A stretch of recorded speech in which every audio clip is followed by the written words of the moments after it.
আসসালামু আলাইকুম। আপনাদের সাথে আছে আমি জুবায়ের হাসান। আজকের আলোচনা, সিরিয়ার আকাশে নতুন সূর্য, তাকিয়ে দেখছে ইসরায়েল। হযরত ওমর রাদিয়াল্লাহু আনহু এর খেলাফতকালে ৬৩৬ খ্রিস্টাব্দে মুসলিম বাহিনী বাইজেন্টাইন সম্রাটের অধীন সিরীয় খ্রিস্টান বাহিনীকে পরাজিত করে সিরিয়ায় মুসলমানদের অধিকার প্রতিষ্ঠা করেছিলেন। পরবর্তীকালে হযরত ওমর রাদিয়াল্লাহু আনহু এর খেলাফতকালেই বিশিষ্ট সাহাবী হযরত মুআবিয়া রাদিয়াল্লাহু আনহু ৬৩৯ খ্রিস্টাব্দে সিরিয়ার গভর্নর নিযুক্ত হন। হযরত মুআবিয়া রাদিয়াল্লাহু আনহু একটানা ৪০ বছর সিরিয়া শাসনের পর ৬৮০ খ্রিস্টাব্দে মৃত্যুবরণ করেন এবং রাজধানী দামেস্কে তাকে সমাহিত করা হয়।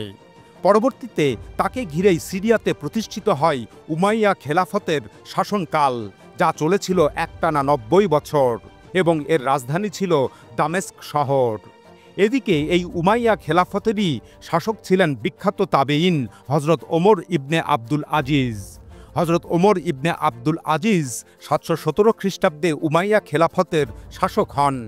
তিনি হাদিস গ্রন্থসমূহ প্রথম সংকলন করেছিলেন। তার শাসনকার্যের মহানুভবতার কারণে মুসলমানরা তাকে সম্মানসূচক পঞ্চম খলিফা হিসাবে আখ্যায়িত করে থাকেন।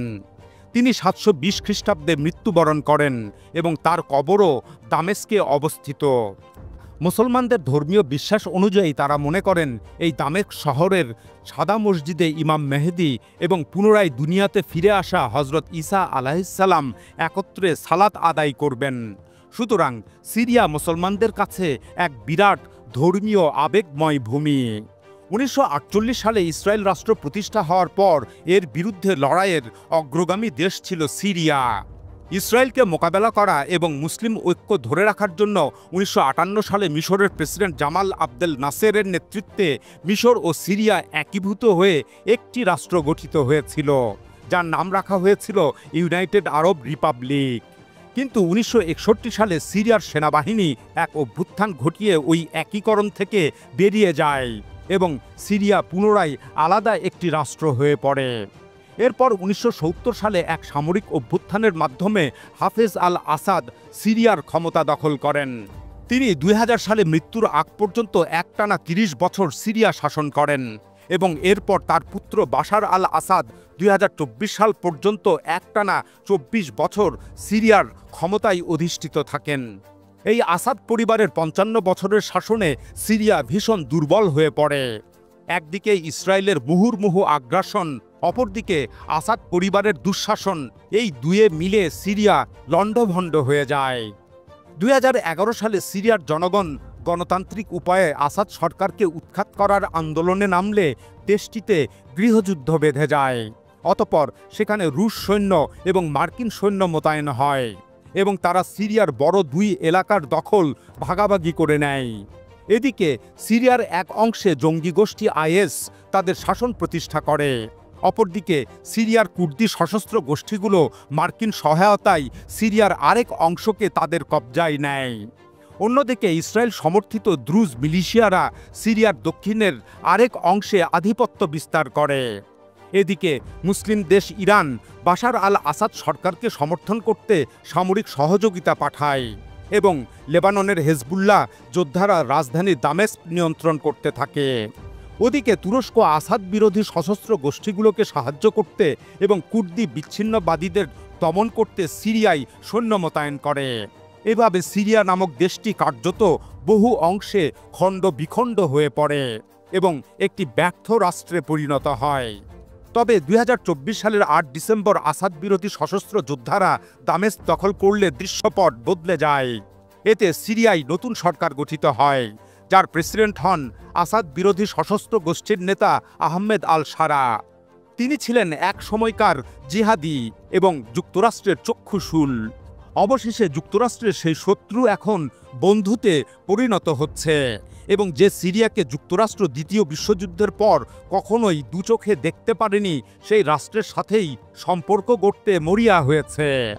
বস্তুত ২০২৪ সালের ডিসেম্বরের পর সিরিয়ার আকাশে নতুন যে সূর্য উদিত হয়েছে তা তাকিয়ে দেখছে ইসরায়েল।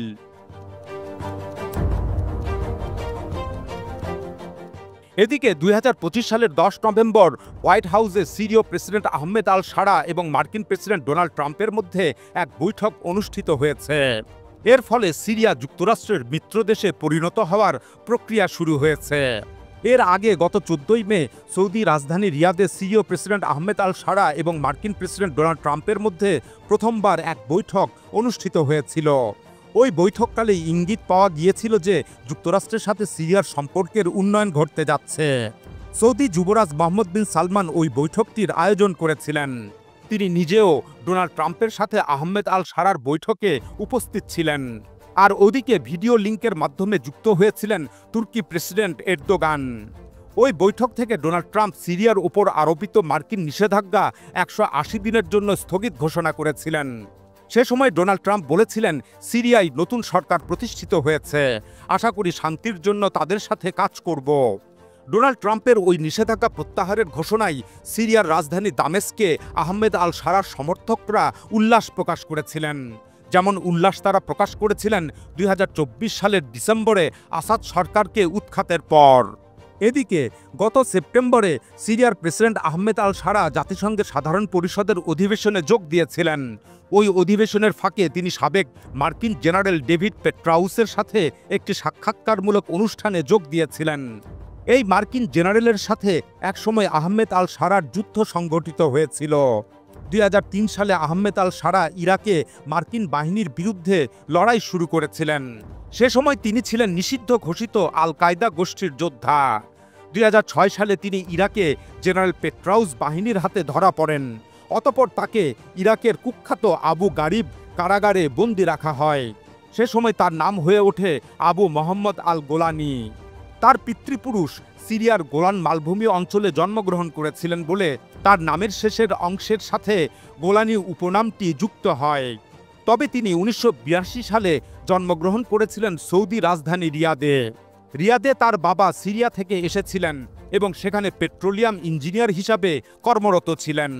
যাই হোক, আহমেদ আল শারা 2011 সালে কারাগার থেকে মুক্তি লাভ করেন। এরপর তিনি সিরিয়ায় গমন করেন এবং 2012 সালে সেখানে আল কায়দার সশস্ত্র শাখা সংগঠন আল নুসরা ফ্রন্ট গঠন করেন। এই সংগঠনটি সিরিয়ায় আসাদ বাহিনীর বিরুদ্ধে লড়াই শুরু করে। এদিকে 2014 সালে মার্কিন যুক্তরাষ্ট্র আল নুসরা ফ্রন্টকে সন্ত্রাসী সংগঠন ঘোষণা করে এবং আহমেদ আল শারাকে জীবিত অথবা মৃত ধরিয়ে দেওয়ার জন্য $10 মিলিয়ন পুরস্কার ঘোষণা করে। অতঃপর 2016 সালে আহমেদ আল শারা আল কায়দা গোষ্ঠীর সাথে সম্পর্ক ছিন্ন করার ঘোষণা দেন এবং আল নুসরা ফ্রন্ট ভেঙে দিয়ে হায়াত তাহরির আল শাম বা সংক্ষেপে HTS নামের সংগঠনের নেতৃত্ব গ্রহণ করেন। তবে এই HTS-কেও মার্কিন যুক্তরাষ্ট্র নিষিদ্ধ ঘোষণা করে। তবে তা সত্ত্বেও এই HTS সশস্ত্র সংগঠনটিও আসাদ বাহিনীর বিরুদ্ধে লড়াই করতে থাকে। তবে রাশিয়ার বিমান বাহিনী আসাদ বাহিনীকে রণক্ষেত্রে সাহায্য করা শুরু করলে HTS পরাজিত হয়ে সিরিয়ার উত্তর অঞ্চলের তুরস্ক সংলগ্ন ইদলিব প্রদেশে আশ্রয় গ্রহণ করে। অতঃপর 2017 সালের দিকে সিরিয়া, যুক্তরাষ্ট্র, রাশিয়া এবং তুরস্কের মধ্যে সম্পাদিত এক চুক্তির মাধ্যমে ইদলিব প্রদেশকে যুদ্ধ বহির্ভূত অসামরিক এলাকা হিসাবে ঘোষণা করা হয়। এভাবে ইদলিবে যে বেসামরিক প্রশাসন ও সেবাদানমূলক প্রতিষ্ঠান গড়ে ওঠে সেগুলো পরিচালনায় HTS সংগঠনটি দক্ষতা ও সাফল্য দেখায়। আর এই সাফল্যের পেছনের কারিগর ছিলেন সেই আবু মোহাম্মদ আল গোলানি। অতঃপর দীর্ঘ 8-9 বছর পর আবু মোহাম্মদ আল গোলানির নেতৃত্বে 2024 সালের 8 ডিসেম্বর HTS বাহিনী দামেস্ক দখল করে এবং প্রেসিডেন্ট বাশার আল আসাদ রাশিয়া পালিয়ে যান। অতঃপর সেই জিহাদি আবু মোহাম্মদ আল গোলানি সিরিয়ার নতুন প্রেসিডেন্ট হন, যার বর্তমান নাম হয়ে ওঠে আহমেদ আল শারা। আর এটাই হলো সেই ভাগ্যের খেলা, যেখানে কখন কে ক্ষমতা হারান আর কে ক্ষমতা লাভ করেন তা কেউই জানে না। যে মার্কিন জেনারেল পেট্রাউস জিহাদি আহমেদ আল শারাকে বন্দী করেছিলেন, এখন তিনি তার সাথে হৃদ্যতাপূর্ণ সাক্ষাৎকারে কথাবার্তা বললেন। উপরন্ত খোদ মার্কিন প্রেসিডেন্ট ডোনাল্ড ট্রাম্পই তাকে যথেষ্ট সম্মান করছেন।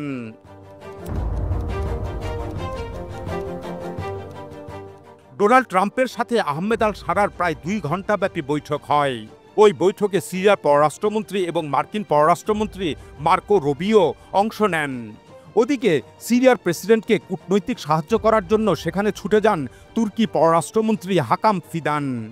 এর আগে জাতিসংঘেও নিরাপত্তা পরিষদ আহমেদ আল সারার ওপর থেকে ভ্রমণ নিষেধাজ্ঞা স্থায়ীভাবে প্রত্যাহার করে নেয়। আর এমন মুক্ত পরিবেশে তিনি হোয়াইট হাউসে প্রবেশ করেন, যা ছিল গত ৬০ বছরের মধ্যে প্রথম কোনো সিরিয়ান প্রেসিডেন্টের হোয়াইট হাউসে প্রবেশ। ওই বৈঠকের পর ডোনাল্ড ট্রাম্প সাংবাদিকদের বলেন, আমরা সিরিয়াকে একটি সফল দেশ হিসাবে দেখতে চাই এবং আমরা মনে করি আহমেদ আল সারা তিনি এটা করতে পারবেন। তিনি তুর্কি প্রেসিডেন্ট এরদোগানের সাথে ভালোভাবে কাজ করে যাচ্ছেন। আহমেদ আল সারা একজন যুবক ব্যক্তি এবং শক্ত প্রতিবেশীর বিপক্ষে দাঁড়িয়ে থাকা একজন কঠিন প্রকৃতির নেতা। মার্কিন প্রেসিডেন্ট ডোনাল্ড ট্রাম্প মূলত সিরিয়ার প্রেসিডেন্ট আহমেদ আল সারার কাছ থেকে ৪টি জিনিস দাবি করেন। প্রথমত, মার্কিন সমর্থিত কুর্দি সশস্ত্র সংগঠন সিরিয়ান ডেমোক্রেটিক ফোর্স বা এসডিএফকে সিরিয়ার মূল সেনাবাহিনীতে সংযুক্ত করা। দ্বিতীয়ত, সিরিয়ার অভ্যন্তরে ইরানের প্রভাব কমানো।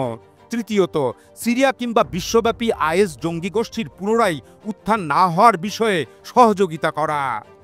চতুর্থত, ইসরায়েলের সাথে সিরিয়ার একটি নিরাপত্তামূলক চুক্তি সম্পাদন করা, যা হবে আব্রাহাম অ্যাকর্ডের আওতায়, অর্থাৎ সিরিয়া ইসরায়েলকে স্বীকৃতি দেবে এবং এর বিনিময়ে উভয় দেশ রাজনৈতিক, অর্থনৈতিক ও কূটনৈতিক সহযোগিতা স্থাপন করবে।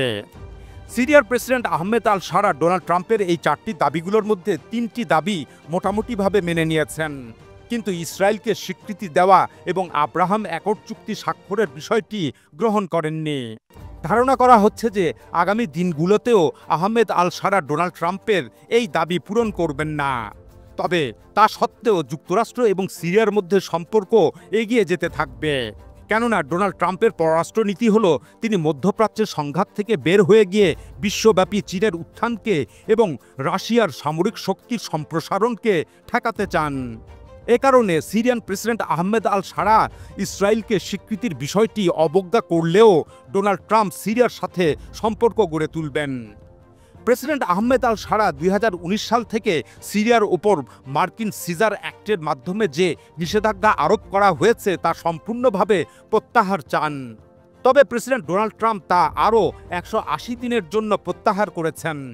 এর আগে তিনি গত মে মাসে রিয়াদে আহমেদ আল সারার সাথে বৈঠক করার পর ১৮০ দিনের জন্য প্রথমবারের মতো নিষেধাজ্ঞা প্রত্যাহার করেছিলেন। এভাবে ধাপে ধাপে নিষেধাজ্ঞা প্রত্যাহার করার কারণ হলো এই সিজার অ্যাক্ট সম্পূর্ণভাবে বাতিল করতে হলে মার্কিন কংগ্রেসের অনুমোদন প্রয়োজন। তাই এ কারণে ডোনাল্ড ট্রাম্প তার নিজস্ব ক্ষমতা বলে ১৮০ দিন পর পর নিষেধাজ্ঞা প্রত্যাহারের মেয়াদকাল বাড়ানোর কৌশল নিয়েছেন। সিরিয়ার ওপর থেকে পুরোপুরি নিষেধাজ্ঞা প্রত্যাহারের বিষয়ে মার্কিন কংগ্রেসে ২ ধরনের মত রয়েছে। একদল কংগ্রেসম্যান এবং সিনেটররা মনে করেন যে সিরিয়ার ওপর থেকে শর্তবিহীনভাবে নিষেধাজ্ঞা প্রত্যাহার করা উচিত। আরেক দল মনে করেন যে ইসরায়েলকে স্বীকৃতি দানের বিনিময়ে এই নিষেধাজ্ঞা প্রত্যাহার করা উচিত। যাই হোক, আহমেদ আল সারা এখন সিরিয়া পুনর্গঠনের চ্যালেঞ্জ নিয়ে বিশ্বের নানা প্রান্তে ছুটে বেড়াচ্ছেন। দেশে বিদেশে তার সামনে অনেক চ্যালেঞ্জ রয়েছে। অখণ্ড সিরিয়া প্রতিষ্ঠা তার প্রধানতম চ্যালেঞ্জ। এছাড়া দেশে শান্তি, শৃঙ্খলা ও ন্যায় বিচার প্রতিষ্ঠা করাও একটি প্রধানতম চ্যালেঞ্জ। আহমেদ আল সারা সৌদি আরব, কাতার, তুরস্ক এসব মুসলিম দেশের সাথে যেমন সম্পর্ক রাখছেন, তেমনি যুক্তরাষ্ট্রের পাশাপাশি রাশিয়ার সাথেও সম্পর্ক রাখছেন। গত ১৫ অক্টোবর তিনি মস্কো সফর করেছিলেন, আর এই ১০ নভেম্বর হোয়াইট হাউসে যাবার আগে তিনি ব্রাজিলে অনুষ্ঠিত COP30 ক্লাইমেট সামিটে অংশ নেন, আর সেখান থেকেই তিনি হোয়াইট হাউসে পৌঁছান। এর আগে গত মে মাসে তিনি ফ্রান্স সফর করে প্রেসিডেন্ট ম্যাক্রনের সাথে বৈঠক করেছিলেন। সে সময় ইউরোপীয় ইউনিয়ন সিরিয়ার ওপর থেকে অর্থনৈতিক নিষেধাজ্ঞা তুলে নেবার প্রতিশ্রুতি দিয়েছিল। বস্তুত সিরিয়ার প্রেসিডেন্ট আহমেদ আল সারাকে দেশের ইসলামী ভাবধারার জনগোষ্ঠীকে যেমন খুশি রাখতে হচ্ছে, তেমনি পশ্চিমা দেশগুলোকেও সন্তুষ্ট রাখতে হচ্ছে। এ কারণেই তার যুক্তরাষ্ট্র সফরের কয়েক সপ্তাহ আগে এক ভিডিও প্রকাশ করা হয়েছিল, যেখানে দেখা যাচ্ছিল যে তিনি দামেস্কের মসজিদে মুসল্লিদের সাথে ফজরের নামাজ আদায় করছেন। আর এরপর যখন তিনি হোয়াইট হাউসে প্রেসিডেন্ট ডোনাল্ড ট্রাম্পের সাথে বৈঠক করতে গেলেন, তখন এক ভিডিওতে দেখা যায় যে তিনি যুক্তরাষ্ট্রে পৌঁছে কয়েকজন মার্কিন সেনাদের সাথে বাস্কেটবল খেলছেন। আর এভাবেই আহমেদ আল সারা তার দেশ সিরিয়াকে শান্তি, সমৃদ্ধি ও পুনর্গঠনের জন্য যাবতীয় প্রচেষ্টা গ্রহণ করে চলেছেন। এখন এ পর্যন্তই। আল্লাহ হাফেজ।